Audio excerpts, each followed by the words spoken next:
Apply integers to solve real life situations. इस video में हम देखेंगे कि हम इंटीजर्स को रियल लाइफ प्रॉब्लम्स को सॉल्व करने में किस तरह से इस्तेमाल करते हैं। इंटीजर्स क्या होते हैं? जब हम होल नंबर्स के साथ नेगेटिव नंबर्स को शामिल करते हैं तो इन्हें हम इंटीजर्स कहते हैं। जैसे अगर हमारे पास होल नंबर्स हैं 0, 1, 2, 3 एंड सो ऑन, इनके साथ जब हम नेगेटिव नंबर्स को शामिल करेंगे जैसे -1, -2, -3 वगैरह, तो इनके सेट को या इनकी कलेक्शन को हम कहते हैं इंटीजर्स। और इंटीजर्स के सेट को हम z से शो करते हैं। तो इस वीडियो में हम देखेंगे कि हम इंटीजर्स को किस तरह से रियल लाइफ प्रॉब्लम्स में इस्तेमाल करते हैं। इसके लिए पहला प्रॉब्लम देखते हैं। The thermometer indicates the temperature outside to be 12 degrees। यानी थर्मामीटर शो कर रहा है कि जो बाहर टेम्परेचर है वो कितना है, 12 degrees. In the evening the temperature dropped 15 degrees. और शाम में क्या होता है कि टेम्परेचर 15 डिग्रीज ड्रॉप कर जाता है, यानी 15 डिग्रीज नीचे आ जाता है। What is the temperature now? तो हमने बताना है कि अभी कितना टेम्परेचर है। इसके लिए हम देखते हैं कि पहले प्रीवियस टेम्परेचर कितना था। प्रीवियस टेम्परेचर था 12 डिग्रीज, तो यहाँ पर हम लिख देते हैं 12। प्रीवियस टेम्परेचर था 12 डिग्रीज और टेम्परेचर ड्रॉप कितना आया है, यानी टेम्परेचर कितना नीचे आया है, 15 डिग्रीज। अब इस प्रॉब्लम में जो हमारे पास की वर्ड है वो ये है ड्रॉप, यानी कि टेम्परेचर कम हुआ है, नीचे आया है। तो जब टेम्परेचर नीचे आता है तो उसको हम माइनस से शो करते हैं।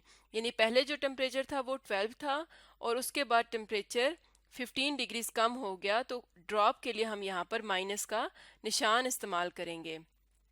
इसके बाद हमने बताना है कि अगर 15 डिग्रीज टेम्परेचर ड्रॉप होता है तो अब कितना टेम्परेचर है। तो इसके लिए हम लिखते हैं करंट टेम्परेचर, यानी मौजूदा टेम्परेचर कितना है, तो उसके लिए हम इन दोनों टेम्परेचर्स को ऐड करेंगे। यानी 12 डिग्रीज में हम जमा करेंगे -15 डिग्रीज, यानी जो उसकी पहले रीडिंग थी उसको और जो बाद में जो ड्रॉप आया है, इन दोनों को हम ऐड करके बताएंगे कि अब कितना टेम्परेचर है। तो 12 में हम ऐड करेंगे -15 को। -15 इसलिए ऐड कर रहे हैं क्योंकि टेम्परेचर ड्रॉप हुआ है। तो इसको सॉल्व करते हैं। इसको हम लिखते हैं 12 प्लस और माइनस, प्लस माइनस माइनस हो जाएगा और 15। तो अब हमने 12 में से 15 को माइनस करना है। तो हम जानते हैं कि जब भी हमने ऐसे दो इंटीजर्स को ऐड करना हो जिसमें एक के साथ प्लस यानी एक पॉजिटिव इंटीजर और दूसरा नेगेटिव इंटीजर हो, और यानी कि उन दोनों के साइन डिफरेंट हैं, अनलाइक साइंस हैं, तो हम इन दोनों को माइनस करते हैं। यानी हम 15 में से 12 को माइनस करेंगे तो ये हमारे पास आ जाएगा 3 और 3 आंसर है। तो इसके साथ हम कौन सा साइन लगाएंगे? 12 और 15 में से जो बड़ा इंटीजर है उसका साइन। तो 12 और 15 में 15 बड़ा है यानी ग्रेटर है, तो इसके साथ साइन है माइनस, तो 3 के साथ भी हम लिखेंगे माइनस। इसका मतलब है कि जो अभी टेम्परेचर है वो कितना है, -3 डिग्रीज। यानी अगर पहले 12 डिग्रीज टेम्परेचर था और फिर -15 डिग्रीज ड्रॉप हुआ तो करंट टेम्परेचर कितना है, -3 डिग्रीज। तो इस तरह से हम इंटीजर्स को रियल लाइफ सिचुएशंस में इस्तेमाल करते हैं। एक और प्रॉब्लम देखते हैं। अगला प्रॉब्लम है, Aslam lost money on an investment at a rate of 4 rupees per day.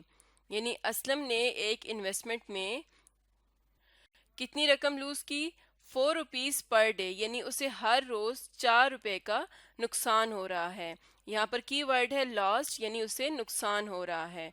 Describe the change in his investment after 2 weeks. तो हमने बताना है कि उसकी इन्वेस्टमेंट अगर इसी तरह से नुकसान होता रहे तो आफ्टर 2 वीक्स उसकी इन्वेस्टमेंट में क्या चेंज आएगा। तो यहाँ पर हम लिखेंगे रेट ऑफ लॉस, यानी नुकसान किस तरह से हो रहा है, 4 रुपीज़ पर डे, डेली उसके 4 रुपीज़ नुकसान हो रहा है। और हमने कितने दिनों के लिए देखना है, 2 वीक्स के लिए।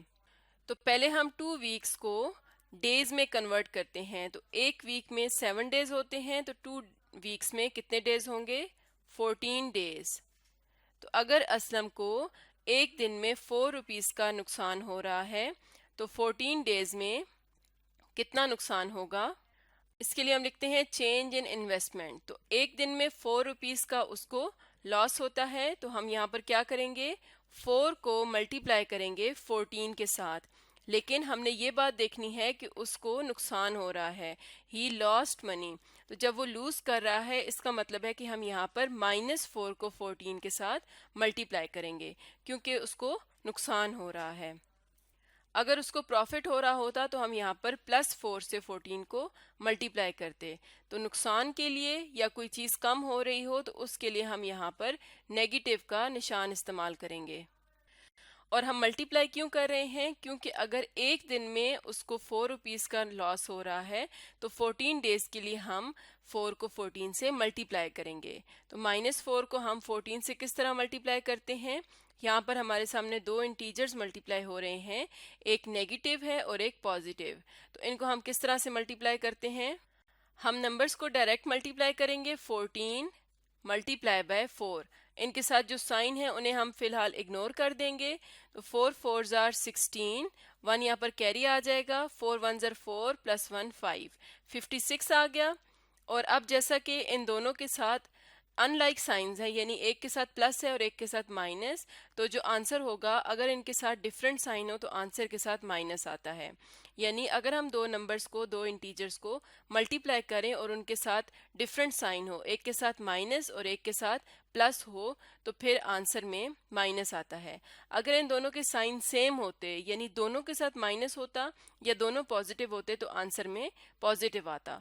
तो इस तरह से हमने इंटीजर्स की मदद से रियल लाइफ प्रॉब्लम्स को सॉल्व किया। तो इसका मतलब क्या हुआ कि उसकी इन्वेस्टमेंट में कितना चेंज आया है? -56 रुपीज़। यानी हम यहाँ पर कह सकते हैं असलम लॉस्ट 56 रुपीज़। हम यहाँ पर लॉस्ट क्यों लिख रहे हैं? क्योंकि 56 के साथ माइनस है। वो 56 रुपीज़ लूज करेगा इन्वेस्टमेंट में। कितने दिनों में? 2 वीक्स में वो 56 रुपीज़ लूज करेगा। इसी तरह से एक और प्रॉब्लम देखते हैं। Arif has to build a 20 feet high wall. यानी आरिफ ने एक वॉल यानी दीवार तामीर करनी है जिसकी हाइट कितनी होगी? 20 फीट।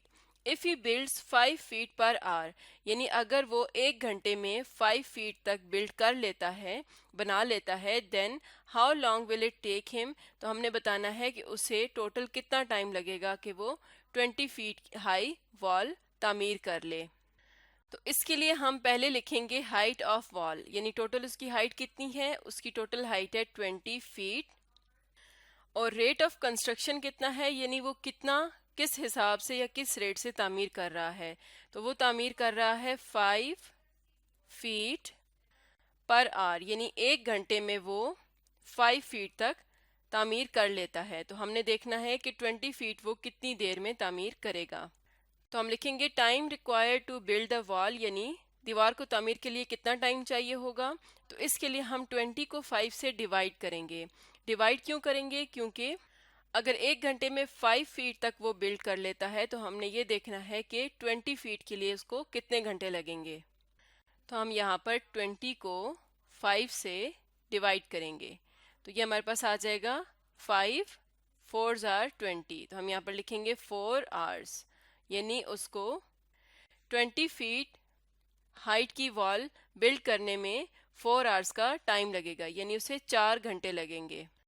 तो इस तरह से हम रियल लाइफ सिचुएशंस में इंटीजर्स को इस्तेमाल कर सकते हैं। तो आज का हमारा टॉपिक था apply integers to solve real life situations.